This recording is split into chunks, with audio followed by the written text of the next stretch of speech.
Hello students, कैसे हैं आप सब और कैसी चल रही है आपकी पढ़ाई। आई थिंक बहुत ही अच्छी चल रही होगी आपकी पढ़ाई और आप सभी बहुत बढ़िया होंगे। आज के वीडियो में हम पढ़ने वाले हैं क्लिनजिंग एक्शन ऑफ सोप के बारे में कि किस तरह से डर्टी क्लॉथ को कोई सोप या डिटर्जेंट साफ करता है, क्लीन करता है। तो उसकी मैकेनिज्म हम पढ़ने वाले हैं कि किस तरह से ऑयल या ग्रीस या कोई अगर स्टेन लग गया है हमारे कपड़े के ऊपर तो उसको किस तरह से सोप या डिटर्जेंट क्लीन करता है। ठीक है, तो प्लीज गाइस कंसंट्रेशन यहां पर बनाए रखिएगा। वीडियो एंड तक आपको देखना है। अगर ये वीडियो आपने एंड तक कंसंट्रेशन के साथ में देखा है तो मैं ये आपको लिख कर दे सकता हूं, ये वादा कर सकता हूं आपसे कि आप क्लींजिंग एक्शन ऑफ सोप को इस वीडियो को देखने के बाद में अच्छे से क्लियर कर पाएंगे और आपको याद भी हो जाएगा। डोंट वरी अबाउट इट, है ना, आपको याद भी होने वाला है। आपका काम होगा बस वीडियो को एंड तक ध्यान से कंसंट्रेशन से देखना। ठीक है, तो हेडिंग आपने देख ली होगी, क्लींजिंग एक्शन ऑफ सोप आज हम पढ़ने वाले हैं। क्लींजिंग एक्शन पढ़ने से पहले मैं आपको थोड़ा सा इंट्रोड्यूस करवाऊंगा सोप के बारे में। ठीक है, कि सोप एक्चुअल में होते क्या है। जब तक आपको इंट्रो नहीं मिलेगा किसी चीज का, आप उसके बारे में डिटेल से नहीं पढ़ सकते हैं। ठीक है, तो सोप के बारे में मैं आपको कुछ बताना चाहता हूं।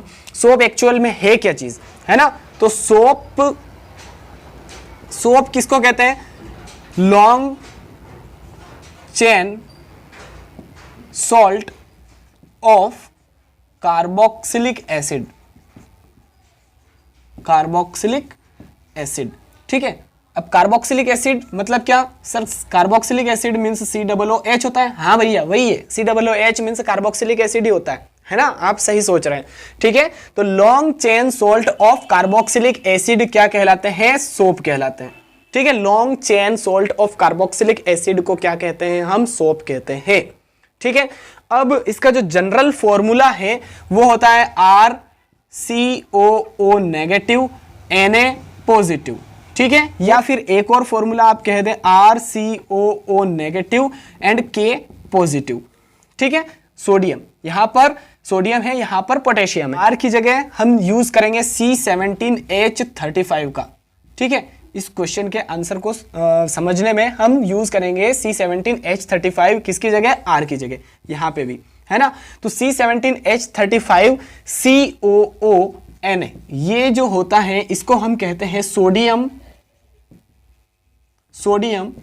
स्टीयरेट। सोडियम स्टीयरेट जो हमारे बार सोप्स जो होते हैं मार्केट में जो अवेलेबल होते हैं बार सोप्स, उसका मेन कंपोनेंट यही होता है सोडियम स्टीयरेट। हमें बहुत सारे बार सोप्स में यही मिलने वाला है। पोटेशियम जो है RCOO नेगेटिव K पॉजिटिव, ये बहुत कम मिलने वाला है आपको, है ना। सबसे ज्यादा आपको मिलेगा sodium stearate C17H35 COO negative and Na positive. तो ये होता है सोडियम स्टीयरेट। अब ये सोडियम स्टीयरेट बना कैसे? स्टीयरिक एसिड से बना है ना। स्टीयरिक एसिड का फॉर्मूला होता है C17H35 COOH। ठीक है, यहां पर ये कार्बोक्सिलिक एसिड है। अब इस H को रिप्लेस कर दिया किसने? Na ने, या इस H को रिप्लेस कर देगा K। तो अगर K ने रिप्लेस किया है, COOK है यहां पर, तो ये पोटेशियम स्टीयरेट हो जाएगा। लेकिन अगर COO negative and Na positive है तो ये क्या हो जाएगा? सोडियम स्टीयरेट हो जाएगा। ठीक है, ये बनता कैसे है? अगर मैं आपको एक रिएक्शन याद दिलाऊं आपको, CH3COOH प्लस NaOH। जब एसिटिक एसिड को NaOH के साथ में ट्रीट करते हैं तो यहाँ का H एंड यहाँ का OH ये H2O मॉलिक्यूल के रूप में एग्जिट हो जाएगा और यहाँ पर जुड़ जाएगा CH3COO Na के साथ में, सॉरी Na नहीं, CH3COO एंड ये Na, तो ये हो जाएगा सोडियम एसीटेट। ठीक है, सोडियम एसीटेट बन गया। तो इसी तरह से यहां पर ये हो गया सोडियम और स्टीयरेट, है ना। CH3 देखिए यहां पर जो CH3COO नेगेटिव है और Na पॉजिटिव है, तो यहां पर ये तो सोडियम आयन है और ये जो है CH3COO नेगेटिव, इसको कहते हैं हम एसीटेट आयन। तो इसी तरह से यहां पर C17H35 COO नेगेटिव जो है इसको हम कहते हैं स्टीयरेट आयन। ठीक है, क्या कहते हैं? स्टीयरेट आयन कहते हैं। ठीक है, स्टीयरेट आयन कहते हैं। C17H35COO नेगेटिव को हम क्या कहते हैं? स्टीयरेट आयन कहते हैं।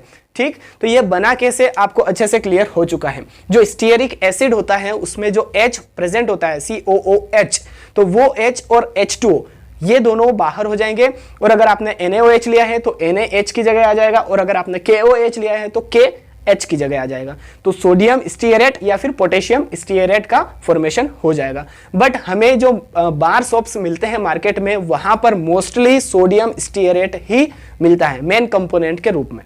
चलिए गाइज, मैंने आपको पहले सोप के बारे में अच्छे से क्लियर कर दिया है कि सोप का जो मेन कंपोनेंट होता है वो क्या होता है। मोस्टली जो बार सोप्स होते हैं उसमें सोडियम स्टीयरेट यूज होता है।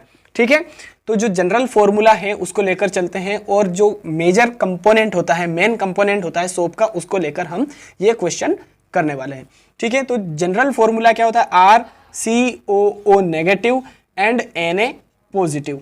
जो मेन कंपोनेंट है उसका फॉर्मूला है C17H35COO negative and Na positive. ये किसका फॉर्मूला है? सोडियम स्टीयरेट का। ठीक है, अब सोडियम स्टीयरेट में जो C17H35 है, इसका मतलब क्या होता है? R है ना, एक लॉन्ग हाइड्रोकार्बन चेन होती है, और इसको जिग-जैग पैटर्न में हम इस तरह से शो कर सकते हैं। ठीक है, 17 कार्बन होने चाहिए, ये ऐसा ही नहीं है ना। यहाँ पर हमें काउंट करके कार्बन कितने रखने हैं? हमें 17 रखने है ना। 1 2 3 4 5 6 7 8 9 10 11 12 13 14 15 16 17। और ये जो COO नेगेटिव और Na पॉजिटिव है, ये यहाँ पर इस तरह से अटैच रहेगा, COO negative and Na positive. और इस स्ट्रक्चर को मैं इस तरह से भी शो कर सकता हूँ, मेंशन कर सकता हूँ। ठीक है, 17 कार्बन होने चाहिए, मैंने अभी काउंट नहीं किए हैं। और यहाँ पर इस तरह से मैं एक गोला बना देता हूं। ठीक है, एक गोला बन गया। अब ये जो है इसको हम क्या कहते हैं? Alkyl group. ठीक है, अल्काइल ग्रुप को हम R से डिनोट करते हैं, आपको अच्छे से क्लियर है। और ये क्या होता है? इंपॉर्टेंट बात बता रहा हूं, हाइड्रोफोबिक। ठीक है, हाइड्रोफोबिक पार्ट होता है ये। और ये क्या होता है? नॉन पोलर होता है। नेचर में कैसा होता है? नॉन पोलर होता है। ठीक है, हाइड्रोफोबिक पार्ट होता है, और नेचर में क्या होता है? नॉन पोलर होता है। अब पोलर एंड नॉन पोलर क्या होता है, मैं आपको अभी क्लियर कर देता हूं। देखिए, अगर H2O वाटर मॉलिक्यूल की बात करें तो H पॉजिटिव होता है और OH क्या होता है? नेगेटिव होता है। तो एक एंड पर आप देखेंगे कि प्योर नेगेटिव चार्ज है, एंड दूसरे एंड पर हम देखेंगे कि प्योर पॉजिटिव चार्ज है। तो यहां पर देखिए पोलैरिटी ऑब्टेन हो चुकी है इस वाटर मॉलिक्यूल को, है ना। देखिए, एक पे प्योर पॉजिटिव और दूसरे पे प्योर नेगेटिव है, तो यहां पर पोलैरिटी जनरेट हो चुकी है। तो इसीलिए इसको क्या कहते हैं? Polar in nature. वाटर क्या होता है? पोलर इन नेचर होता है। दो पोल बन चुके हैं, देखिए, positive pole and negative pole. तो इसी को कहते हैं हम पोलर, है ना, पोलर इन नेचर। तो ये जो होती है हाइड्रोफोबिक पार्ट, ये क्या होता है? नॉन पोलर होता है। क्यों? क्योंकि यहां पर अगर हम देखें तो हर एक एंगल पर कार्बन होता है और उससे अटैच हाइड्रोजन होता है। तो कार्बन एंड हाइड्रोजन की वैलेंसी सेम रहती है यहाँ पे, तो इलेक्ट्रोनेगेटिविटी सेम रहती है। तो इसीलिए ये क्या होता है? नॉन पोलर होता है नेचर में। अब बात करें इस गोले की, तो इसका नाम क्या है? ये होता है ये क्या है? ये हेड है ना। हाँ, एक चीज मैं आपको बताना भूल गया, ये क्या है? टेल है, नॉन पोलर टेल है, जो कि हाइड्रोफोबिक पार्ट है आपके सोप के मॉलिक्यूल का। अब ये जो सर्कल दिख रहा है आपको, ये जो गोला दिख रहा है, ये क्या है? हेड है, और ये क्या है? नेचर में पोलर है। ठीक है, और मोस्ट इंपॉर्टेंट थिंग ये है कि ये नेचर में क्या होता है? हाइड्रोफिलिक। हाइड्रोफिलिक एंड हाइड्रोफोबिक का मीनिंग आपको पता होना चाहिए। हाइड्रोफिलिक मीन्स वाटर लविंग और हाइड्रोफोबिक मीन्स वाटर हेटिंग। अब एक बात यहां पर यह है कि हमारे कपड़े के ऊपर पोलर जो डर्ट है वो भी लगी हुई हो सकती है एंड नॉन पोलर डर्ट भी लगी हुई हो सकती है। तो अगर हमारे कपड़े के ऊपर पोलर डर्ट जो है वो लगी हुई है तो हम उसको नॉर्मल वाटर से भी वॉश कर सकते हैं, साफ हो जाएगी वो, जब नेचर में पोलर है कोई डर्ट तो, है ना। एंड अगर कोई डर्ट या स्टेन या ग्रीस या ऑयल जो होते हैं वो नेचर में नॉन पोलर होते हैं, तो नॉन पोलर वाटर क्या है? पोलर है है ना, वाटर क्या है, पोलर है। तो ये क्या करेगा, पोलर जो डर्ट होगी, पोलर डर्ट को क्या कर देगा, क्लीन कर देगा। सही है, क्योंकि हमने केमिस्ट्री में एक प्रिंसिपल पढ़ा है या आपने पढ़ा होगा, लाइक, मैं यहां पे लिख देता हूं, लाइक डिसॉल्व्स लाइक। ठीक है, बहुत सारे बच्चों ने ये पढ़ा होगा, लाइक डिसॉल्व्स लाइक, ये प्रिंसिपल चलता है हमारी केमिस्ट्री में। तो अगर वाटर क्या है, पोलर है, तो अगर कोई डर्ट है वो भी अगर पोलर है तो वाटर क्या कर देगा, उसको क्लीन कर देगा, साफ कर देगा। बट अगर कोई डर्ट नेचर में नॉन पोलर है, पोलर नहीं है, नॉन पोलर है, तो वो नॉर्मल पानी से हम साफ नहीं कर सकते, उसके लिए हमें साबुन या डिटर्जेंट का यूज करना पड़ेगा। ठीक है, अब साबुन में क्या होता है, पोलर पार्ट भी होता है और नॉन पोलर पार्ट भी होता है। ठीक है, अब ये जो पोलर पार्ट और नॉन पोलर पार्ट होता है, ये आपस में मिल करके एक ऐसी स्ट्रक्चर बना लेते हैं। कैसी स्ट्रक्चर, मैं आपको यहां पर बता देता हूं। सपोज कीजिए कि ये ऑयल ड्रॉपलेट है। ठीक है, ऑयल की ड्रॉप यहां पर शर्ट पर लगी हुई है। अब इसके साबुन जो है, ये है ना, सोप जो है, इसके दो पार्ट होते हैं, मैंने पहले आपको क्लियर कर दिया है ना। हाइड्रोफोबिक पार्ट होता है और हाइड्रोफिलिक पार्ट होता है। अब हाइड्रोफोबिक पार्ट देखिए, कपड़े के ऊपर दाग लगा हुआ है, स्टेन लगा हुआ है, और ये नॉन पोलर है। ठीक है, साबुन से ही साफ हो सकता है, पानी से, सिर्फ और सिर्फ पानी से हम इसको साफ नहीं कर सकते, ये नॉन पोलर है। तो क्या होगा कि जो साबुन का हाइड्रोफोबिक पार्ट होगा, साबुन सोप मॉलिक्यूल में जो हाइड्रोफोबिक पार्ट होगा, वो इस डर्ट की तरफ अट्रैक्ट होगा, कुछ इस तरह से, कुछ इस तरह से, इस तरह से। ये लॉन्ग हाइड्रोकार्बन चेन क्या है, हमारा हाइड्रोफोबिक पार्ट है। ठीक है, ये क्या है, हाइड्रोफोबिक पार्ट है। और जो पोलर पार्ट हेड है हमारा, वो इस तरह से यहां पर वाटर से अट्रैक्ट रहेगा, इंटरेक्ट रहेगा। ठीक है, ये वाटर से अट्रैक्ट है, कौन सा, ये वाला पार्ट वाटर से अट्रैक्ट है। ठीक है, जो पोलर पार्ट है वो, है ना, क्योंकि वाटर भी क्या है, पोलर है। और ये क्या है, नॉन पोलर पार्ट है, हाइड्रोफोबिक पार्ट है। देखिए, मैं आपको अच्छे से क्लियर कर देता हूं, आप अच्छे से समझ जाएंगे इसको। देखिए, ये जो दाग लगा हुआ है, इसमें, इसको जब हम पानी में गलाते हैं, है ना, सोप वाले पानी में, तो इसमें दो चीजें होती है, एक पानी होता है और दूसरा दाग होता है, डर्ट होती है। ठीक है, स्टेन लगा हुआ होता है। तो यहां पर दो चीजें हैं, स्टेन एंड वाटर। यहां पर भी दो चीजें हैं, सोप मॉलिक्यूल में भी दो चीजें हैं, एक हाइड्रोफिलिक पार्ट है एंड एक हाइड्रोफोबिक पार्ट है। तो यहां पर दो चीजें हैं। तो ये हाइड्रोफिलिक वाला पार्ट किसकी तरफ अट्रैक्ट होगा, वाटर की तरफ, है ना, और हाइड्रोफोबिक पार्ट किसकी तरफ अट्रैक्ट होगा, डर्ट की तरफ, ग्रीस या ऑयल की तरफ। ठीक है, जो स्टेन है उसकी तरफ अट्रैक्ट होगा, है ना। तो ये जो है, ये हमारा नॉन पोलर पार्ट हो गया आर, एंड ये क्या है, हमारा पोलर पार्ट हो गया हेड। ठीक है, ये क्या है, टेल है, जो क्या है, वाटर हेटिंग है और ऑर्गेनिक कंपाउंड लविंग है। और ऑयल भी किससे मिलकर बना हुआ है, ऑर्गेनिक कंपाउंड से मिलकर बना हुआ है, इसलिए ये इसकी तरफ अट्रैक्ट होगी, आर जो लॉन्ग कार्बन चेन है ये ऑयल की तरफ अट्रैक्ट होगी, और जो पोलर पार्ट है, जो हेड है हमारा, वो वाटर की तरफ अट्रैक्ट होगा। तो यहां पर ये एक दूसरे को खींचेंगे, है ना, टेंशन क्रिएट होगा यहां पर। तो इस तरह से ये जो मेला कपड़ा था, जो डर्ट वाला क्लॉथ था, कपड़ा था, उसको साफ कर देंगे। ये जो पूरी स्ट्रक्चर बनी है, इसको हम कहते हैं मिसेल। ठीक है, ये जो स्ट्रक्चर होती है, ये क्या कहलाती है, मिसेल कहलाती है। तो मिसेल के फॉर्मेशन होने के बाद में ही कोई ग्रीस वाला कपड़ा या ऑयल वाला कपड़ा या स्टेन लगा हुआ कपड़ा, जो कि नेचर में क्या है, नॉन पोलर है, उसको जो सोप है वो क्लीन कर देता है। ठीक है, अब इसको हम एक और एग्जांपल से समझते हैं। मान लेते हैं कि दो भाई हैं और उसके उन दोनों के पास में एक खिलौना है ना, छोटे छोटे बच्चे हैं, खिलौने से बहुत लगाव है, उनको प्यार है। तो एक खिलौना है और दो भाई हैं, दो दोस्त हैं या दो भाई हैं, है ना।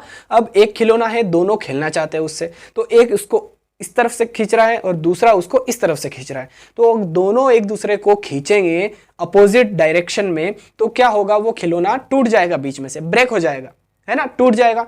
तो इस तरह से यहां पर भी होता है कि जो पोलर पार्ट होता है वो इस ऑयल ड्रॉपलेट को इस तरफ से खींचता है और जो लॉन्ग हाइड्रोकार्बन चेन होती है उसको वो अपोजिट डायरेक्शन में खींचता है ऑयल ड्रॉपलेट को। तो इस तरह से दोनों में टेंशन क्रिएट होता है और जो मेला कपड़ा है हमारा, डर्ट वाला कपड़ा है, उसको साबुन जो है वो क्लीन कर देता है। तो चलिए गाइस, जो हमने पहले पढ़ा था उसकी थ्योरी यहाँ पर लिखी है, एक्सप्लेन मैंने आपको पहले ही कर दिया है। ठीक है, लिखा है cleansing action of soap, soap molecule ionise into RCOO negative and Na positive ions when dissolved in water. The RCOO negative ions consist of, जब RCOO negative and Na positive जो सोप का फॉर्मूला होता है, ठीक है, तो जब soap को हम पानी के अंदर डालते हैं तो वो आयोनाइज हो जाता है RCOO negative and Na positive में। अब फिर से जो RCOO नेगेटिव होता है उसके भी दो पार्ट होते हैं। ठीक है, फर्स्ट पार्ट यहां पर लिखा है अ पोलर ग्रुप। ठीक है, पोलर ग्रुप होता है COO negative which is water loving. Water loving को क्या कहते हैं? हाइड्रोफिलिक। ठीक है, this polar ionic head is hydrophilic. ठीक है, वाटर लविंग को क्या कहते हैं? हाइड्रोफिलिक कहते हैं। अब सेकेंड लिखा है a long hydrocarbon chain R। ठीक है, हाइड्रोकार्बन चेन को हम R से रिप्रेजेंट करते हैं। Okay, R which is water repelling, और वाटर रिपेलिंग को क्या कहते हैं? हाइड्रोफोबिक। ठीक है, this non polar tail is hydrophobic, है ना। ये जो लॉन्ग हाइड्रोकार्बन चेन होती है ये नॉन पोलर होती है, मैंने आपको पहले बता दिया। ठीक है, तो ये नॉन पोलर टेल होती है और ये क्या होती है? हाइड्रोफोबिक होती है। अब आगे क्या लिखा है?